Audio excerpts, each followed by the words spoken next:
Na mimi nataka kuambia wamama wa Western, sisi ni mama ya Sifuna. Yes.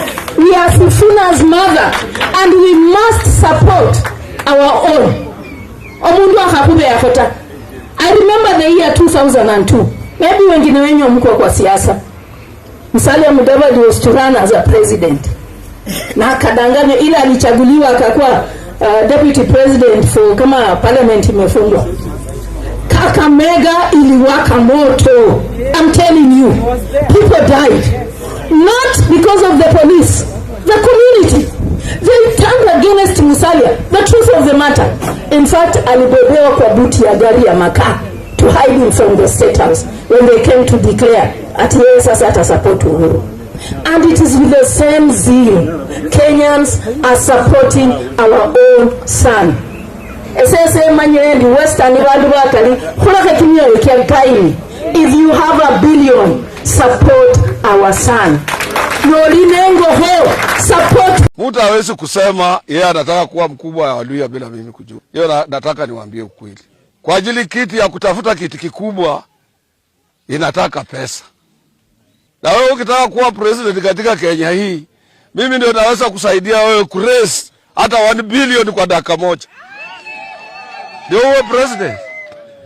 Utauliza upresident na pesa ya kusaidiwa. Utatafuta pesa kiti ya urais bila kusaidiwa.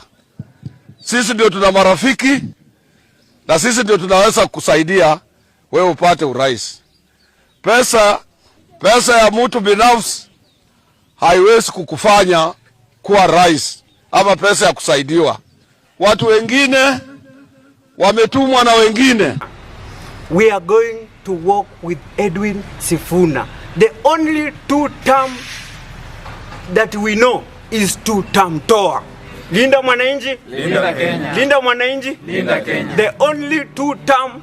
Now, ladies and gentlemen, the video clip that I have begun with is a video clip of none other than the wife to the Court Secretary General Francis Atwoli, Madam Roslida Atwoli, responding to a statement that was recently made by one Francis Atwoli, actually diminishing or downgrading the Sifuna's presidential bid in the year 2027, where he claimed that Sifuna cannot accede to becoming the presidential candidate of the Mulembe Nation without Atwoli's contribution. More so, he went ahead to even make a quotation of the money that he can raise for any candidate who wants to become the presidential candidate from the Mulembe Nation if he is in his side. Now, ladies and gentlemen, allow me to tell you that this response from one Madam Roslida Atwoli directed to her husband, one Francis Atwoli, is a clear indication of how now the politics of the Republic of Kenya are now currently turning out. Other clips that have followed are clips from one Senator Kajwang, one of the great senators that we have in the Republic of Kenya, also speaking in regards to the Ol Kalou by-election that was conducted yesterday, where he stated clearly that intimidation and bribery, it has been proven through the Ol Kalou by-election that won't actually guarantee anybody to winning an election come the year 2027. There is a reason why I've included these clips together, because combining these clips is one thing that is currently, there is one thing that is currently now in the picture. It is clear that now, with the Ol Kalou by-election wins by the DCP party, a message was clearly sent not only to the government or the administration of President William Ruto, but also to the different united opposition and Linda Mwananchi principles. The message was clear that Rigathi Gachagua, who they in many instances doubted that he held the hold of the Mount Kenya region as its kingpin and spokesperson, he went ahead to prove them wrong, that now he controls the game in the mountain. Now, what this means It means that now the other leaders, more so one Edwin Sifuna, who is the Linda Mwananchi leader, and more so the current crowned or the recently crowned son of the Mulembe Nation as its spokesperson, has actually now been given a challenge to rise above the tides and also to prove the point that he is going to bring with him the millions of votes from the Mulembe Nation. Now, there is one thing that has been clearly put here. William Ruto has to go back to the drawing board. And that is why when Rigathi Gachagua made the statement informing William Ruto today that, you know what, I shall rally 7.1 million votes of the Mount Kenya region against you for the opposition to wash the sins of me supporting you in the year 2027, that has actually prompted some leaders from the government or affiliates of President William Ruto to try and respond to Rigathi Gachagua's statements. And one of the people that has actually responded to that statement is none other than Oscar Sudi. Now, Oscar Sudi responding to Rigathi Gachagua, this is what he had to say over the 7 million votes that Rigathi Gachagua said he will bring. And he said, let's all calm down and stop making wild proclamations like Gachagua, who just said he will mobilize Mulima's 7 million votes against Ruto in 2027. And he said 7 million from where? Last time I checked, Mulima total votes cast in 2022 for both Raila and Ruto was 3.8 million. I have included all the votes in cosmopolitan counties like Nakuru, Laikipia and Kiambu to counterbalance the Nairobi votes, which are give or take 500k votes, cast 67% of the approximate 800k Nairobi Mulima voters. Post 2022 IEBC has registered 527,000 new voters in Mount Kenya region. So long arithmetic simplified, there is no universe where Gachagua gives anyone above 4 million votes, even assuming they vote 100% for his preferred presidential ticket. Maths don't lie, Wamunyoros do. And he said #Jakwano. P.S. One of the tricks Wamunyoros normally use to show up their numbers and create an artificial to Kowengi perception is they usually prepare their registered votes total versus other regions votes cast. It is not uncommon to hear them say, sisi tuko na kura milioni 7 na nyinyi hamna kura, mulipigia Raila kura blah blah blah. That trick won't work anymore. We now compare registered versus registered and cast versus cast. That is one Oscar Sudi replying to Rigathi Gachagua. Now there is one thing that you must understand. The tension has heightened, and anything that is going to be made or spoken about the votes of the Mount Kenya region now will be downplayed in every instance. Because now they have seen that Rigathi Gachagua controls every aspect of the Mount Kenya region votes. So that is why, even with the reports that was revealed by IEBC in the month of April this year, when IEBC was doing an audit on the voter register about the 7 million registered voters of the Mount Kenya region, Oscar Sudi tries to downplay it to 3.8 million. Are we together? Now, ladies and gentlemen, allow me to tell you the factor that will actually eliminate everything that William Ruto thinks he has control of. The voters of the Mulembe Nation.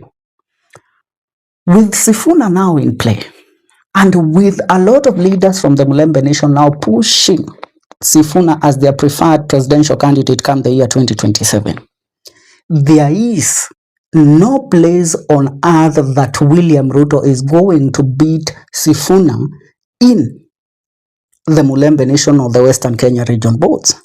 Yes, without the Mount Kenya region, William Ruto only has a choice of picking a running mate from Western Kenya or Luo Nyanza. But Luo Nyanza, currently the arithmetics are not adding up for him. So the only region left is Western Kenya. And that is why the bid for Wetangula to become Ruto's running mate is going to be amplified even more moving forward. The strategies are going to shift from Mount Kenya east to the Western Kenya. But now, leaders around Sifuna, realizing that things are going to play out in this manner, they now want to ensure that Sifuna has the upper hand and the final say in the votes of the Mulembe Nation. And that is why Sifuna is not going to delay more in forming his own political party that will be the party for the Linda Mwananchi team. So currently, with the Olkalao after effects, or let me say the Olkalao effects on William Ruto are detrimental. And let me tell you one thing. You know, you have heard that William Ruto, I mean, there are members of parliament in the Mount Kenya region who have been hyping and selling a false narrative to William Ruto that actually they have everything in control under Mount Kenya and that Kikuyus will vote for William Ruto come the year 2027. And that is where William Ruto did his miscalculation. And that is why in a video I did earlier, I quoted one Ahmed Nasri Abdullahi, a senior counsel, one of the friends to William Ruto, told him that William Ruto should now know that a few MPs from Kiambu who have been lying to him that the Kikuyus will vote for him, they were lying to him. And it is high time that he does his calculations. But here is where William Ruto is cooked completely. William Ruto will turn to the Mulembe Nation and he will try to sell the bid of Wetangula, to popularize Wetangula in the Mulembe Nation. But the Mulembe Nation, realizing this card early, and that is why I have a hand to play the video of one Rosalida Tuoli and other video clips of other leaders from the region who spoke today, all in relation to the Olkalao by-election. All of them have been saying that with what Gachagua did to William Ruto in Olkalao, it's their time now to actually also cement their position, because if they are to go to the opposition, I mean to the United Opposition negotiation table, Rigathi Gachagua comes and claims he has 7 million votes. You, Sifuna, you have not actually mobilized your people to the extent that we wanted you to. It will be a loss for Sifuna, and that presidential ticket that Sifuna was seeking will actually not be on the table for him. He will have to settle for a running mate slot. But if Sifuna and the leaders of the Mulembe Nation at large now start mobilizing this rally to all be around, to form a circle around Sifuna and protect him from any attacks from the government, it will be clear that Sifuna can actually be given the upper choice of becoming the presidential candidate in the opposition when they actually come to picking their presidential candidate. Now, the one factor that William Ruto and his minions who think they had everything in control, what they have actually always counted upon is that Sifuna does not have the financial muscle to actually do what? To actually counter Wetangula, or even to bring to the table of the opposition so that he can be given the choice of becoming their presidential candidate.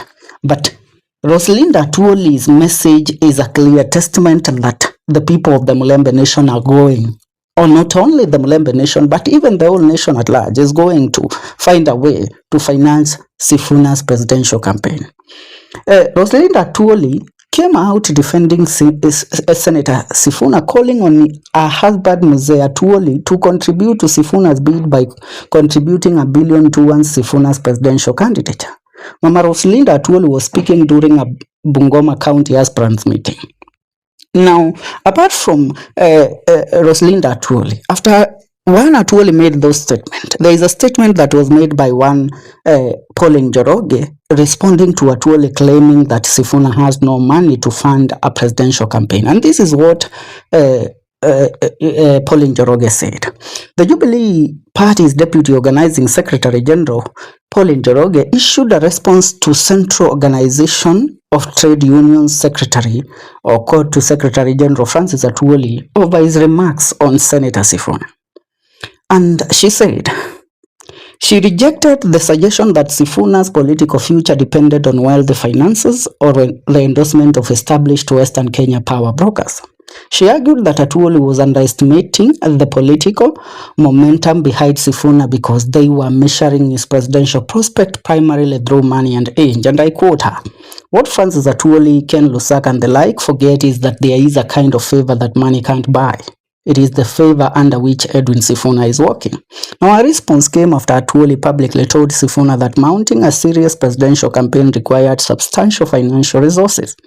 Njoroge compared Sifuna's political journey to the biblical story of Joseph and David, who rose from positions of limited influence to become power leaders. It's the kind of grace that lifted Joseph from slavery to the palace, the grace that took David from the shepherd's field to the throne, the grace that pays no attention to wealth, seniority, age, or status, but exalt whom God has chosen.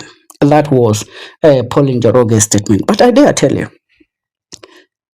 if Sifuna is to launch a party and declare his presidential bid, the factor of money, it will not be an issue. Because I dare tell you, Kenyans are ready to mobilize resources on behalf of Sifuna's presidential campaign bid. You know, hata pale kwa negotiation table ya United Opposition, what they will consider, yes, Gachagua ameprove yeye ni kingpin wa Mlima. In addition to this, akona pesa, yes, financial muscles, na kuna wale watu ambao wanamfund. Matiang'i akikuja akona Uhuru hapa anamfund. Kalonzo akikuja akona Gachagua hapa, yeye ndiye anamfund. So Sifuna will have to also find that favor. But I tell you, the grace that Sifuna works with is not one to be segregated within financial stability, because Wakenya have already said, Sifuna sisi ndio tutamchangia. Anataka bilioni ngapi kufanya hii campaign? We will mobilize that for him. So it is a clear testament.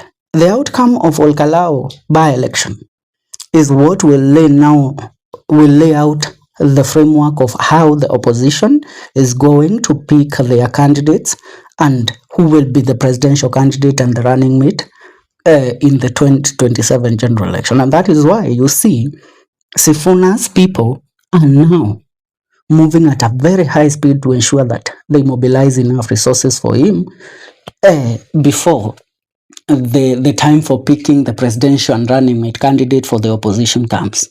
Mtazamaji, ni hayo kwa sasa. Ningetaka kuyasikia maoni yako. Leave a comment on the comment section. See you in our next video. This is the Kenyan Daily Report. Nairobi wote sisi tumehama hiyo chama na ujinga ya Oburu na ODM, tumetokamo. Sisi tumetokamo.